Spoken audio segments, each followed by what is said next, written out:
की बड़ी खबर आपको बता रहे हैं। गुलाम नबी आजाद का कांग्रेस को इस्तीफा, ये बड़ी खबर इस वक्त की आपको बता रहे हैं। गुलाम नबी आजाद ने कांग्रेस के सभी पद छोड़ दिए। देखिए, इससे पहले भी कई ऐसे मौके आए जब गुलाम नबी आजाद ने अपनी नाराजगी दिखाई थी, और अब बड़ी खबर इस वक्त की जो सामने आ रही है वो ये कि गुलाम नबी आजाद ने कांग्रेस के सभी पद छोड़ दिए हैं।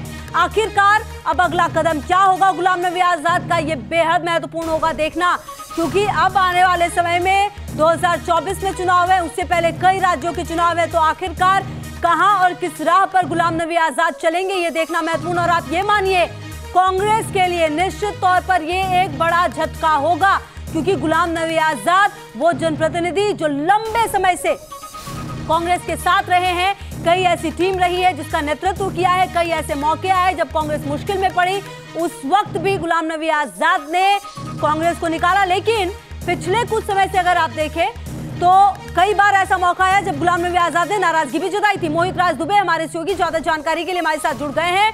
मोहित, आखिरकार गुलाम नबी आजाद ने कांग्रेस के सभी पद छोड़ दिए हैं, इस्तीफा दे दिया है।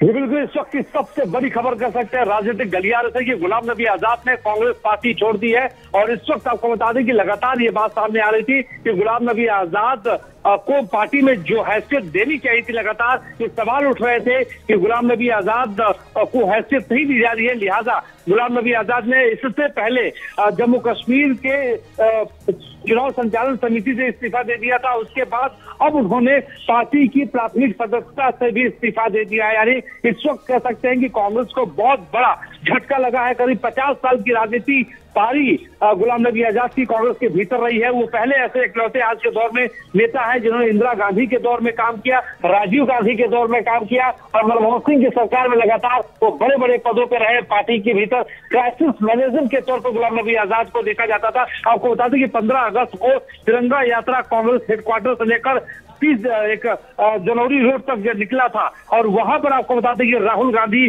प्रियंका गांधी के साथ तिरंगा लेकर साथ हो चले थे। उस वक्त ये नहीं लग रहा था कि गुलाम नबी आजाद नाराज होंगे, लेकिन गुलाम नबी आजाद की नाराजगी अब सबके सामने आ चुकी है। गुलाम नबी आजाद लगातार कहीं ना कहीं दबी जुबान पे कहते रह रहे थे कि उनको जो हैसियत, जो उनको मुकाम पार्टी के भीतर मिलना चाहिए था, लगातार उनका अपमान हो रहा है। और निश्चित तौर पर आज कांग्रेस पार्टी के लिए एक बड़ा झटका देते हुए गुलाम नबी आजाद ने पार्टी की प्राथमिक सदस्यता से इस्तीफा दे दिया है। और देखिए, भारत जोड़ो अभियान 7 सितंबर से कन्याकुमारी से लेकर कश्मीर तक 3500 किलोमीटर का शुरू होने जा रहा था, और माना जा रहा है गुलाम नबी आजाद से उसमें बड़ी भूमिका होगी। रणनीतिक बैठकों के दौर हुए और उसमें शामिल भी हुए थे। लेकिन अब गुलाम नबी आजाद ने, जब कांग्रेस को जरूरत है गुलाम नबी आजाद की, और अब गुलाम नबी आजाद ने इस्तीफा दे दिया है पार्टी की प्राथमिक सदस्यता से। जी। अच्छा मोहित, देखिए, अब तक तो ऐसा लग रहा था कि कई यंग चेहरे छोड़ रहे हैं कांग्रेस को। कई ऐसे एग्जाम्पल हमने ज्योतिरादित्य सिंधिया के रूप में देखे, या कई ऐसे चेहरे देखे, लेकिन अब गुलाम नबी आजाद जैसे सीनियर नेता का कांग्रेस छोड़ना,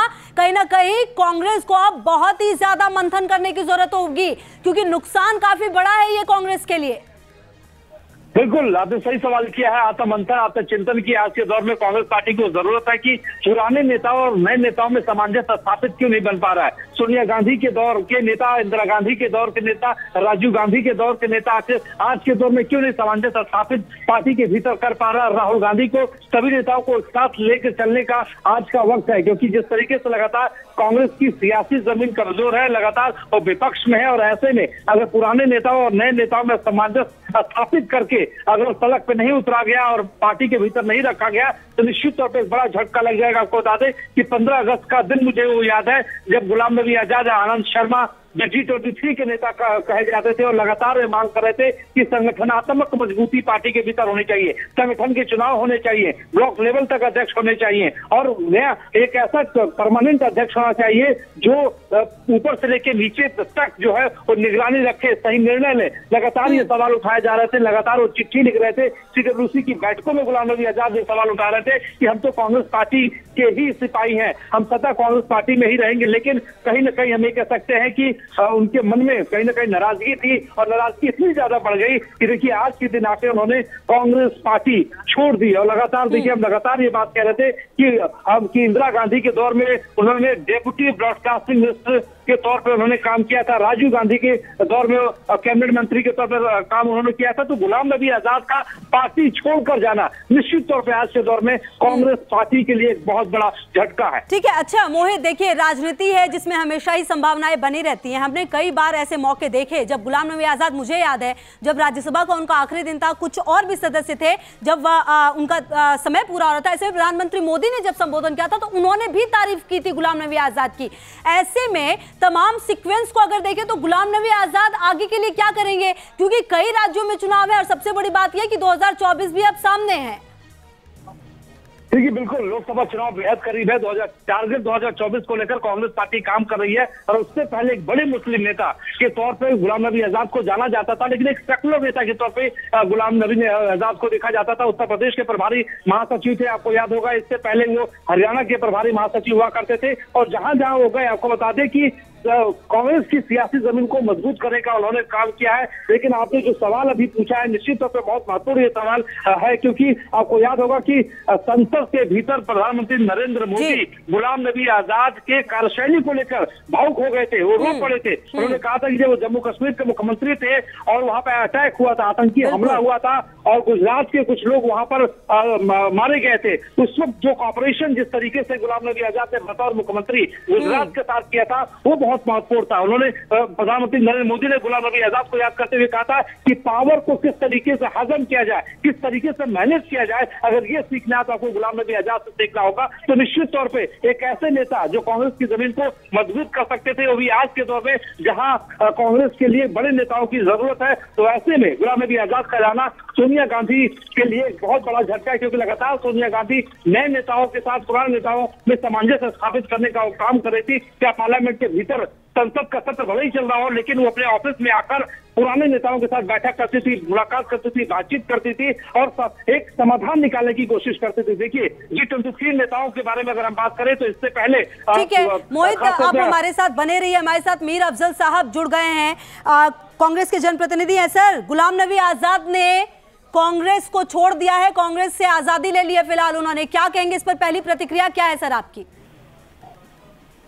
देखिए, मैं अभी तक इसके बारे में कोई मुझे जानकारी नहीं है जी। ऑफिशियली मेरे पास कोई, मैं जाहिर है प्रवक्ता हूँ जी, इसलिए आपने कहा तो मैं आपसे जरूर कहूंगा जी कि मुझे इसकी जानकारी नहीं है, लेकिन अगर ऐसा है सोनाक बात है। ऐसा है तो क्या मतलब किस तरीके से देखते हैं सर? कांग्रेस के लिए ये बड़ा झटका है, मानते हैं इसे? देखिए, मैं ये समझता हूँ कि ये अभी बहुत प्रीमेच्योर होगा कुछ भी कहना।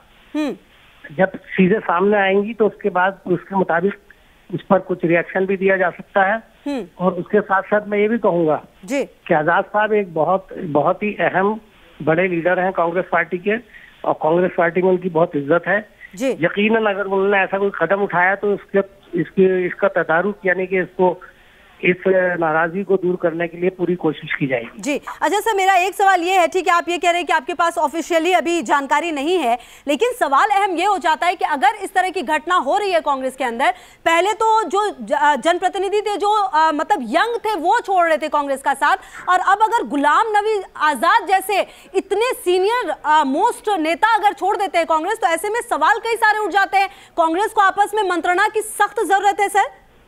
देखिए, किसी भी पार्टी में कोई बड़ा नेता अगर ऐसा करता है जी, उस पर चर्चा तो होती ही होती है। कोई ऐसी बात नहीं है कि अगर उस पर चर्चा करना या चर्चा ना होना जो है वो उसको यकीनी बनाया जाए।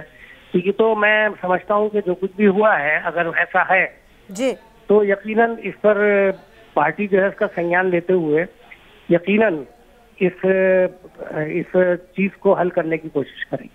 ठीक है। अच्छा मीम अफजल साहब आप बने रहिए हमारे साथ, शाजिया इल्मी जी भी हमारे साथ जुड़ गई हैं। बहुत स्वागत शाजिया जी इसका आपका न्यूज नेशन पर। क्या कहेंगी, गुलाम नबी आजाद जैसे सीनियर मोस्ट जनप्रतिनिधि कांग्रेस का अगर साथ छोड़ते तो इसे किस तरीके से देखती हैं आप? देखिए, बहुत ही पुराने लीडर, कद्दावर लीडर, और इतने सालों साल से कांग्रेस का एक बहुत ही इंटरेस्टिंग हिस्सा रहे हैं वो, तो उनका इस तरह से छोड़ना मतलब अब जाहिर सी बात है कांग्रेस पार्टी के ऊपर भी उनकी लीडरशिप और उनकी जिस तरह से उनका नेतृत्व है उस पर तो बहुत बड़े सवाल दिखाता ही है कि क्यों, क्या वजह है कि इतने ढेर सारे लीडर्स, कल जयवीर शेरगिल जो काफी जूनियर हैं लेकिन बहुत ही अच्छे स्पोक्स पर्सन हैं, उन्होंने छोड़ा, पर एक एक करके क्यों सब छोड़कर जा रहे हैं कांग्रेस पार्टी जी। और ये बहुत ही अपने आप में सोचने वाली बात है और ये उनका खुद कांग्रेस का मामला है, तो मैं इस पर जवाब नहीं दे सकती। लेकिन ये जरूर मैं कहूंगी कि खुद उनको सोचना चाहिए कि आखिर क्या है उनकी पार्टी में कि वो अपने ही लोगों को जो पुराने सालों साल से रहे हैं उनके साथ, उनको क्यों अपने पास नहीं रख पा रही है। अच्छा शाजिया जी, आप हमारे साथ बने रहिए, हमारे साथ मीम अफजल साहब भी हैं। मीम अफजल साहब, देखिए आप लगातार बीजेपी की कई, आप लोग मतलब महंगाई को लेकर, बेरोजगारी को लेकर, कई सारी चीजों को लेकर सवाल उठाते हैं, लेकिन अगर आपसी एकता ही नहीं रहेगी, आपके जनप्रतिनिधि ही आपके नहीं रहेंगे, ऐसे में कैसे लड़ पाइएगा जनता के लिए, भी बड़ा सवाल है। अच्छा चलिए, हमारे साथ मीम अफजल साहब फिलहाल है नहीं, उनसे भी बातचीत करेंगे। शाजिया इल्मी जी भी लगातार हमारे साथ जुड़ी हुई है। शाजिया जी, इस तरह की घटनाक्रम राजनीति में किस तरीके से देखा जाए, क्योंकि कहीं ना कहीं पार्टी के अंदर सामंजस्य नहीं है, ये साफ पता चलता है। और अब गुलाम नबी आजाद के लिए क्या बीजेपी में रास्ते खुले हुए हैं? उन सब बातों पर मैं कुछ भी कमेंट नहीं कर सकती, ना ही मुझे इसका कोई इल्म है जी। लेकिन ये बहुत अपने आप में एक गंभीर बात है और खुद कांग्रेस के लिए एक बहुत बड़ा एक धक्का है कि उन्होंने अपने बड़े बड़े लीडर्स को एक के बाद एक खोया है और सब वही जो है बहुत ही मायूस होकर जाते हैं। आप देखिए किस तरह से उन्होंने कैप्टन अमरिंदर सिंह को कितना बेइज्जत करके निकाला। अब देखिए, और बहुत सारे लीडर्स बीजेपी में भी आए और बहुत सारे लीडर्स नहीं भी आए, लेकिन आप सोचिए क्यों ऐसा, क्या है कांग्रेस पार्टी में, क्या उनकी लीडरशिप में है, क्या वो फैक्टर है जिसके चलते कोई रहना नहीं चाहता।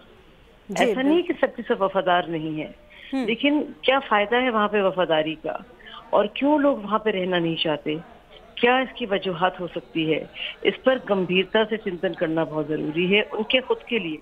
जी बिल्कुल, बहुत शुक्रिया शाजिया इल्मी हमारे साथ जुड़ी, जिनका ये कहना था कि ये कहीं ना कहीं सोचने वाली बात है कि अगर किसी पार्टी के अंदर ये तमाम चीजें हो रही हैं तो वो क्यों हो रही हैं।